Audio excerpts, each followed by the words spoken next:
આસામના ગુવાહાટીથી મોદીના અધ્યક્ષસ્થાને યોજાયેલ પીએમ કિસાન ઉત્સવ દિવસનું વર્ચ્યુઅલ પ્રસારણ અમરેલી જિલ્લાના ખેડૂતોએ નિહાળ્યું। વડાપ્રધાન નરેન્દ્ર મોદીના અધ્યક્ષસ્થાને આસામના ગુવાહાટીથી યોજાયેલા પ્રધાનમંત્રી કિસાન ઉત્સવ દિવસનું અમરેલી જિલ્લાના સરંભડા ખાતે શુક્રવારે જીવંત પ્રસારણ કરવામાં આવ્યું હતું। જિલ્લા પંચાયતના પ્રમુખ સુરેશભાઈ પાથરની ઉપસ્થિતિમાં આયોજિત આ જિલ્લા કક્ષાના કાર્યક્રમમાં સ્થાનિક ખેડૂતોએ બહોળી સંખ્યામાં ભાગ લીધો હતો।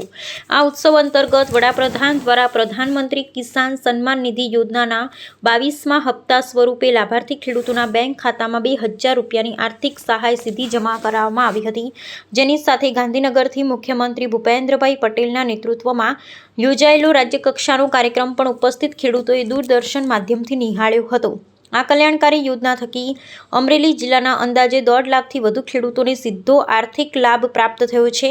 આ પ્રસંગે આર્થિક સહાયની સાથે કૃષિ ક્ષેત્રના સર્વાંગી વિકાસ માટે જાડા ધાન્ય સંબંધિત વિશેષ પરિસંવાદ અને પ્રદર્શનનું પણ આયોજન કરવામાં આવ્યું હતું।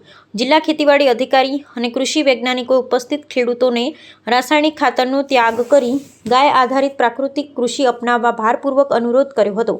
નિષ્ણાતોએ સ્પષ્ટ કર્યું હતું કે બાજરી, જુવાર, રાગી અને કાંગ જેવા જાડા ધાન્યના દૈનિક સેવનથી કેન્સર જેવી ગંભીર બીમારીઓથી બચી શકાય છે અને માનવ સ્વાસ્થ્ય વધુ સુદૃઢ બનાવી શકાય છે।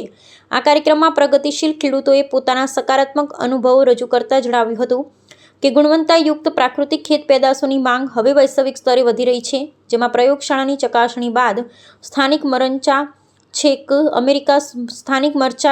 અમેરિકા સુધી નિકાસ પામી રહ્યા છે।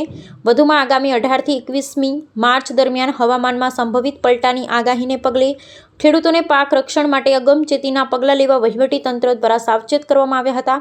આ પ્રસંગે પંચાયતના વિવિધ પદાધિકારીઓ, વિકાસ અધિકારીઓ અને ગ્રામજનો વિશાળ સંખ્યામાં ઉપસ્થિત રહ્યા હતા તથા સંકલિત બાળ વિકાસ યોજના વિભાગ દ્વારા જાડા ધાન્યોમાંથી બનાવેલી પૌષ્ટિક વાનગીઓનું આકર્ષક નિદર્શન પણ યોજવામાં આવ્યું હતું।